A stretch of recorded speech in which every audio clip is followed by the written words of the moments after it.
विपक्ष के लोग तो बोल रहे थे कि बहुमत मिलेगा, उसके बाद फिर महाराष्ट्र वाली स्थिति यहाँ होगी।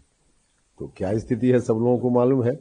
लोग आशंका व्यक्त कर रहे थे, जनता को भड़का रहे थे कि महाराष्ट्र में जिस तरह से सीएम बदल दिया इन लोगों ने, यह होगा। लेकिन सब लोग देख ही रहे हैं कि नीतीश कुमार फिर से बिहार के मुख्यमंत्री बन रहे हैं। तो विपक्ष के लोग क्या कह रहे हैं, इससे क्या मतलब है? कोई मतलब नहीं। इसी के बीच में रोहिणी आचार्य का भी इतनी बड़ी कंट्रोवर्सी हो रही है। आप कैसे उस कंट्रोवर्सी को देख रहे हैं और कैसे क्योंकि एक बड़ा फैमिली बैकग्राउंड है उनका। देखिए, यह तो उनके परिवार का आंतरिक मामला है, इस पर क्या मेरी टिप्पणी होगी। लेकिन जिस तरह का आचार व्यवहार परिवार के अंदर दिख रहा है, उसको देखकर तो जनता भी देख ही रही है कि ऐसे लोग बिहार की जनता की क्या सेवा कर पाएंगे जिनके परिवार में इस तरह की स्थिति है। तो यह जनता देख रही है, और यही एक बड़ा कारण यह भी है कि इनको बार बार जनता रिजेक्ट कर रही है। इसके पीछे एक बड़ा कारण यह भी है। लेकिन कुल मिला जुलाकर उनके परिवार का इंटरनल मैटर।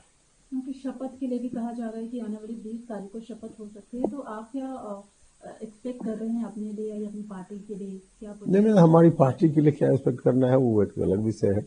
जो कुछ भी इस संदर्भ में बात होती है तो एनडीए के इनर सर्किल में वहां बात होती है, और जो कुछ भी तय होगा वो सबके लिए तय होगा, सबके लिए मान्य होगा। कल आपने धर्मेंद्र प्रधान के साथ भी मुलाकात की है। मांझी जी कह रहे हैं कि हमको प्रेशर नहीं कर रहे हैं, लेकिन पार्टी उनकी इतनी छोटी है कि वहां पर कसक है कि एनडीए की तरफ से उनकी पार्टी को बढ़ावा शायद नहीं मिल रहा है। आपने मुलाकात की, आपसे भी कुछ इस तरह का चर्चा है क्या? आप लोगों का डिस्कशन हुआ है? देखिए, ये तो आदमी अलग अलग आदमी का अपना नेचर स्वभाव होता है, किस काम में कब हम कितना संतुष्ट है नहीं है, और हमेशा आदमी को अपने आप में संतुष्ट रहने का प्रयास करना चाहिए। ये व्यक्तिगत बात है। अदरवाइज कितना भी किसी को मिल जाए, वो बहुत सारे लोग हैं जो कभी संतुष्ट नहीं होते। जो व्यवहारिक स्थिति है उस पर भी आदमी का ध्यान होना चाहिए। तो कुल मिला जुलाकर इसलिए उनका क्या बयान है उनका विषय है। हमने कहा कि आपस में एनडीए के अंदर जो विमर्श के उपरांत चीजें तय होती है वह सबके लिए, हमारे लिए भी है। सर, आखिरी सवाल है। मक्का से आते वक्त एक गाड़ी का एक्सीडेंट हो गया है। कुछ लोग उसमें बिहार के भी थे जिनकी डेथ हो गई है, कुछ हैदराबाद के भी हैं। दिस इज वेरी अनफॉर्चुनेट, बहुत ही अनफॉर्चुनेट है ये। बहुत ही दुखद है, दुर्भाग्यपूर्ण है जिस तरह से दुर्घटना हुई, और बहुत सारे भारतीय वहाँ उनका डेथ हो गया।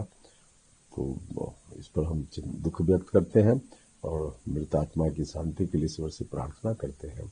उनके परिवार को कष्ट सहने की ईश्वर ताकत दे, इस बात की भी हम कामना करते हैं। और हमारा दूतावास या फिर भारत की सरकार या वहाँ के ऑफिशियल्स, उनसे आग्रह है कि चीजों को कैसे कंट्रोल करें, इस पर लोगों का ध्यान इमीडिएट रहना चाहिए। सर, एक आखिरी सवाल है। अखिलेश यादव भी कह रहे हैं कि वोट चोरी का जो इशू था राहुल गांधी ने बढ़ चढ़ के उठाया, लेकिन वो वोट चोरी तो थी नहीं, वो एक बहुत बड़ी डकैती है। पावर का इस्तेमाल हो रहा है। 14,000 करोड़ रुपए विश्व बैंक के लेकर महिलाओं को दिए हैं। जनता जब इन लोगों की बात को सुन नहीं रही है, तो ये लोग बकवासपूर्ण बातें कर रहे हैं। इन लोगों की बात में कोई सच्चाई हो, दूर दूर तक कहीं से कोई तथ्य हो, तभी तो जनता सुनेगी। लेकिन इसके बावजूद जनता ने जब इतना बड़ा मैंडेट दे दिया है इनके खिलाफ, उसके बावजूद ये लोग चोरी की बात कर रहे हैं, तो करते रहे। हम तो कहेंगे कि इसी तरह से भ्रम में ये लोग घूमते रहे। जनता की सेवा करने का मौका एनडीए को मिलते रहे, जनता की सेवा हम करते रहे और जनता हमको मैंडेट देते रहे, और ये लोग हवा में ऐसे ही करते रहे, बोलते रहे। अच्छा ही है।